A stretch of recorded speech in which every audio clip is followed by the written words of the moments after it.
बिस्मिल्लाहिर्रहमानिर्रहीम। अस्सलाम वालेकुम फ्रेंड्स, मैं हूं ज़ेब और आप देख रहे हैं traveller 777। Welcome to our YouTube channel. तो फ्रेंड्स, आज हम बात करेंगे तीन कंट्रीज़ के मतलब, जो कि तीन ही वो कंट्री हैं जो कि यूरोपीय यूनियन में भी ये तीनों कंट्री हैं और शेंजन मेंबर भी हैं। हम बात करेंगे इनके मतलब, यानी कि इन कंट्रीज़ में आपको कौन सा कंट्री ज़्यादा सूट करता है, यानी कि कौन सा कंट्री ज़्यादा अच्छा है जहाँ पर जाकर आप जो है डॉक्यूमेंटेशन जो है वो किस तरह से इजी आप ले सकते हैं। तो आज का यही मौजू है। तो हमारा बेसिकली आज का जो टॉपिक है वो है स्पेन, माल्टा और पुर्तगाल के मतलब।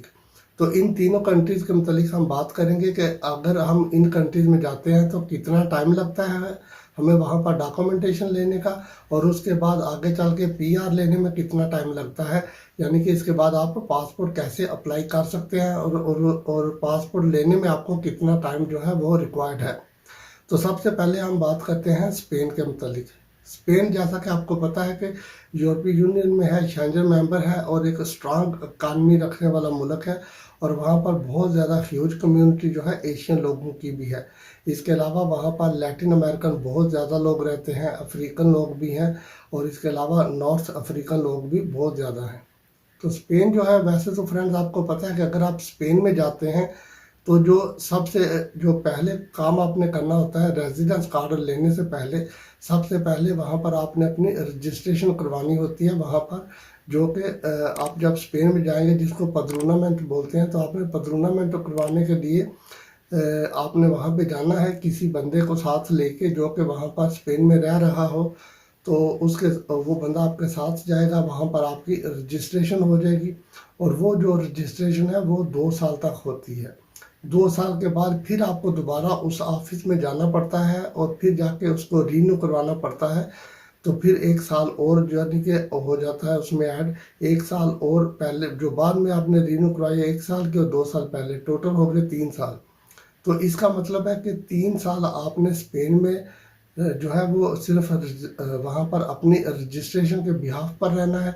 उसके बाद जब 3 साल के बाद आप जो है किसी से जॉब का कॉन्ट्रैक्ट लेंगे या कहीं से आपको जॉब ऑफर होगी, तो फिर उसके बाद आपने बाकी डॉक्यूमेंटेशन कंप्लीट करके वहाँ पर रेजिडेंस कार्ड अप्लाई करना है। तो इस यानी कि सारे प्रोसेस में 3 साल तो पहले के, और इसके बाद भी तकरीबन 6 से 8 महीने लग जाते हैं, और कभी कभी 1 साल भी लग जाता है, 12 महीने भी लग जाते हैं। तो रफली अगर हम इसको अकाउंट करें तो 3.5 से यानी कि 3 से 3.5 साल का जो पीरियड है, 3 साल तो आप भूल जाए, उसके बाद यह 3.5 से 4 साल तक का टाइम लगता है आपको स्पेन में रेजिडेंस कार्ड लेने के लिए। इसके बाद जब आपको रेजिडेंस कार्ड मिल जाता है स्पेन का, तो फिर इसके बाद जो है आपने आगे उसको कंटिन्यू रखना होता है। तो आप अपना रेजिडेंस कार्ड जब एक्सपायर होगा फिर रीन्यू करवाएंगे, दोबारा फिर रीन्यू करवाएंगे। तो इस तरह करते यानी करते करते आपके यानी कि 10 साल आपने स्पेन में लीगल रहना है। और जब आप स्पेन में 5 साल आपको रहते हो जाते हैं, तो फिर उसके बाद आप परमानेंट रेजिडेंस कार्ड अप्लाई कर सकते हैं 5 साल पहले और 5 साल बाद में, यानी कि जो जब आपको परमानेंट रेजिडेंस कार्ड मिलता है। तो ये टोटल पीरियड हो गया 10 साल। 10 साल आप लीगल रहेंगे उस कंट्री में, तो फिर उसके बाद आप एलिजिबल होंगे वहाँ पर सिटीजनशिप अप्लाई करने के लिए। तो फ्रेंड्स, इसमें कितना टाइम लगा, यानी कि 4 साल पहले आपके लग गए, 10 साल बाद में आपने लीगल रहना है तो 14 साल। 14 साल के बाद जाके आपने पासपोर्ट अप्लाई करना है। तो बहुत भी जल्दी अगर आपका प्रोसेस होगा तो भी आपको 2 से 2.5 साल जो है वो कहीं नहीं गए, इतना टाइम आपको लग जाएगा।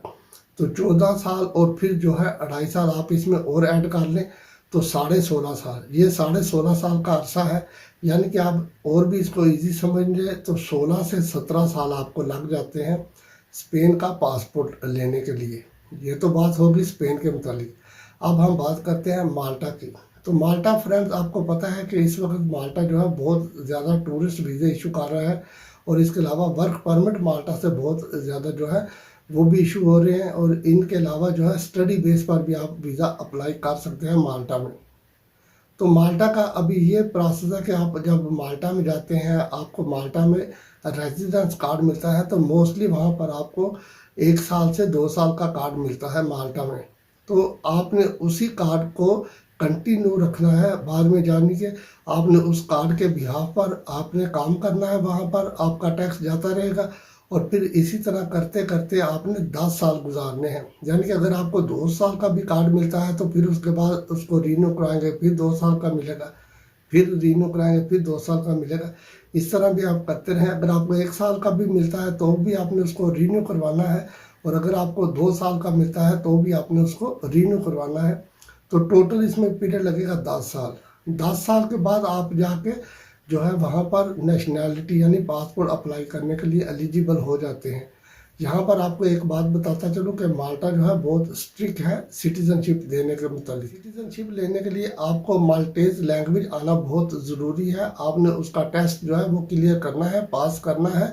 उसके बाद जाके आप जो है वो पासपोर्ट के लिए अप्लाई कर सकते हैं। अगर आप पासपोर्ट अप्लाई भी करते हैं तो उसमें भी अगर आपका सारा कुछ ठीक है, आपको माल्टेज लैंग्वेज भी आती है, आप वहाँ पर 10 साल लीगल भी रह चुके हैं, तो भी इसको बाद में 2 से 3 साल आपको वो लगा देते हैं पासपोर्ट देने में। इससे भी थोड़ा ज़्यादा टाइम लग जाता है माल्टा का। तो टोटल पीरियड अगर उसका भी अकाउंट करें तो तकरीबन 14 से 15 साल आपको लग जाते हैं माल्टा का पासपोर्ट लेने के लिए। ये हो गया माल्टा। तो अभी हम बात करते हैं तीसरे नंबर पे हमने जिस कंट्री की बात करनी है वो है पुर्तगाल। पुर्तगाल आपको पता है फ्रेंड्स, ये भी शेंजन में है और यूरोपीय यूनियन में और शेंजन में इसकी अच्छी खासी अहमियत है। और इस वक्त जो है पूरी दुनिया से लोगों का जो रुझान हुआ है वो सिर्फ पुर्तगाल की तरफ हुआ है। अभी जो लोग यूरोप में इलीगल रह रहे हैं वो भी, और जो लोग यूरोप में लीगल आ रहे हैं, टूरिस्ट वीज़ा पे आ रहे हैं, वो चाहे स्पेन में आए, इटली, फ्रांस, बेल्जियम, किसी भी कंट्री में आते हैं, तो बाद में उनका भी यही होता है कि वो उनकी लास्ट डेस्टिनेशन जो है वो है पुर्तगाल। तो उनका भी दिल करता है कि पुर्तगाल में चले जाए। अब आप अगर पुर्तगाल में जाते हैं, पुर्तगाल में जाके आप जॉब फाइंड आउट करते हैं, अपनी डॉक्यूमेंटेशन कंप्लीट करते हैं, क्योंकि अभी मैं इसके मतलब बात नहीं करूंगा डॉक्यूमेंटेशन की। मेरे चैनल पर ऑलरेडी बहुत ज़्यादा वीडियोस हैं पुर्तगाल के मतलब। अगर आप चाहें तो चैनल का विजिट करके वहाँ पर जाकर जितनी भी आपको इन्फॉर्मेशन चाहिए आपको मिल जाएगी, क्योंकि बहुत ज़्यादा वीडियोस मैंने बनाई हैं पुर्तगाल के ऊपर। तो पुर्तगाल में अभी जो इस वक्त आपका टाइम पीरियड लग रहा है वो तकरीबन समझ लें कि तकरीबन 2.5 साल लग जाते हैं। 2 साल भी नहीं लगते, अभी 2 साल भूल जाए। 2 साल के बाद तो आपको अपॉइंटमेंट मिलती है। तो तकरीबन जो है इस वक्त 2.5 साल लगते हैं, यानी 2 साल और 6-7 महीने लग जाते हैं आपको रेजिडेंस कार्ड मिलते तक। जब आपको रेजिडेंस कार्ड मिलता है तो वो कार्ड होता है 2 साल का। 2 साल का कार्ड लेने के बाद आपने दोबारा उसको रीन्यू कराना है तो वो आपको दोबारा 2 साल का दे देंगे कार्ड। जब वो भी ख़त्म हो जाएगा 2 साल का कार्ड, तो उसके बाद आप दोबारा उसको 2 साल का फिर रीन्यू करवा सकते हैं। नहीं तो अगर आपने वहाँ पर परमानेंट रेजिडेंस कार्ड लेना है तो उसकी थोड़ी सी रिक्वायरमेंट डिफरेंट होती है, लेकिन वो आपको 5 साल का कार्ड मिल जाता है। लेकिन पुर्तगाल में बहुत कम लोग हैं जो परमानेंट रेजिडेंस कार्ड अप्लाई करते हैं, तो वो 2-2 साल के कार्ड को रीन्यू करवाते हैं 3 दफ़ा, तो वो होता है 6 साल। लेकिन अभी आपका कार्ड जो है पहला 2 साल का, बाद में फिर 2 साल का, और फिर तीसरा जब आप कार्ड लेते हैं तो जब आप 5 साल पुर्तगाल में लीगल रहते हैं, यानी कि अगर आपका टाइम वहाँ पे पुर्तगाल में 5 साल लीगल हो गया तो फिर ये है कि आप वहाँ पर जो है नेशनैलिटी अप्लाई करने के लिए एलिजिबल हो जाते हैं। तो अब हम जो कैलकुलेशन है वो करते हैं कि 5 साल आप लीगल रहे हैं और उससे पहले आप जो है 2.5 साल आप पुर्तगाल में आप जो है वैसे अपने प्रोसेस में चलते रहे हैं, आपने काम किया, टैक्स पे किया। तो 5 साल और 2.5 साल ये लगा ले तो अभी 7.5 साल आपके लग गए। तो 7.5 साल के बाद फ्रेंड्स आप जो है वहाँ पर पुर्तगाल में जो है पासपोर्ट के लिए अप्लाई कर सकते हैं। और आपका सारा कुछ अगर ठीक होता है तो तकरीबन 18 महीने से लेके 24 महीने का टाइम लग जाता है। तो अभी इस वक्त लग रहा है, तो ये सारा टाइम पीरियड है, इसको आप देख लें कि यानी कि पुर्तगाल में लीगल टाइम जो है वो आपने 5 साल रहना है, उसके बाद आप पासपोर्ट अप्लाई कर सकते हैं। तो इस तरह फ्रेंड्स आप पुर्तगाल का पासपोर्ट ले सकते हैं। पुर्तगाल का पासपोर्ट जो है बहुत पावरफुल पासपोर्ट है। उसके पासपोर्ट के ऊपर अभी आप जो है 185 कंट्री में जो है वो वीज़ा फ्री और ऑन अराइवल वीज़ा की एक्सेस आपको मिलती है, आप ट्रैवल कर सकते हैं।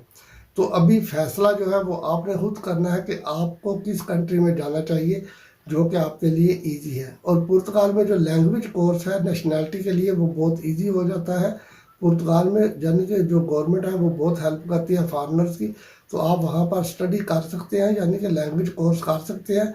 वो इवन कि अगर आप वहाँ पे स्कूल में जाए ज़ुबान सीखने के लिए, तो वो आपको टिकट भी देंगे आने जाने का, और आपको यानी कि खाने के पैसे भी देंगे।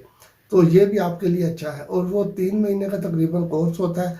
वो आप जो है आराम से वहाँ पे पुर्तगाल में वो कर सकते हैं। आपके पास वो सर्टिफिकेट आ जाएगा, फिर आप उस सर्टिफिकेट को लेके जब आप नेशनैलिटी अप्लाई करेंगे तो साथ में अटैच कर देना।